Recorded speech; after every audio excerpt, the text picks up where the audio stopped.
Isang maliit na komunidad sa Sudan sa Northeast Africa natabunan ng lupa mula sa mataas na bahagi ng bundok at mga modernong military equipment naman ng China binida sa kanilang magarbong victory parade ngayong araw. At Indonesian President Prabowo nakahabol sa okasyon. Si Joshua Garcia sa sentro ng balita. Nasa 1,000 tao ang nasawi matapos matabunan ng gumuhong lupa ang isang komunidad na anilay kontrolado ng rebeldeng grupo sa Mara Mountains sa Western Sudan.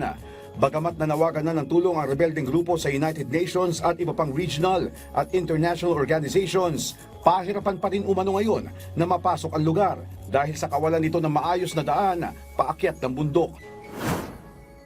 Sa Beijing, China, libu-libong Chino ang dumagsa sa Tiananmen Square para tunghayan ang pinakamalaking military parade sa kanilang kasaysayan.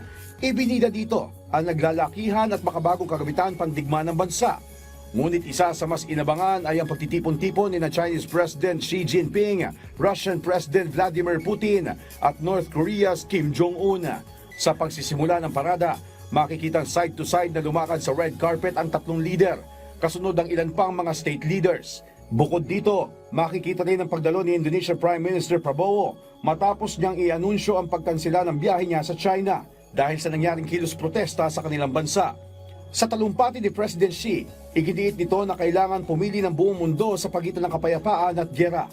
Sa kabila ng tila tumatatag na alyansa ng mga nasabing bansa, tiwala pa rin si US President Donald Trump sa hindi mapapantayang kakayahan ng American Military Force. Sa Amerika, opisyal lang ipinakilala si Chloe Mal bilang bagong Head of Editorial Content ng Vogue US kapalit ni Anna Wintour na siyang mas nagpasikat sa nasabing American Fashion Magazine. Si Mal ay anak ng aktres na si Candice Bergen at French director na si Louis Mal.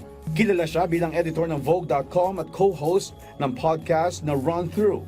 Ayon kay Mal, malaking karangalan na ipagpatuloy ang legasiya ni Wintour na nananatiling isa sa pinakamalakas na impluwensya sa fashion industry. Joshua Garcia, para sa Pambansang TV sa Bagong Pilipinas.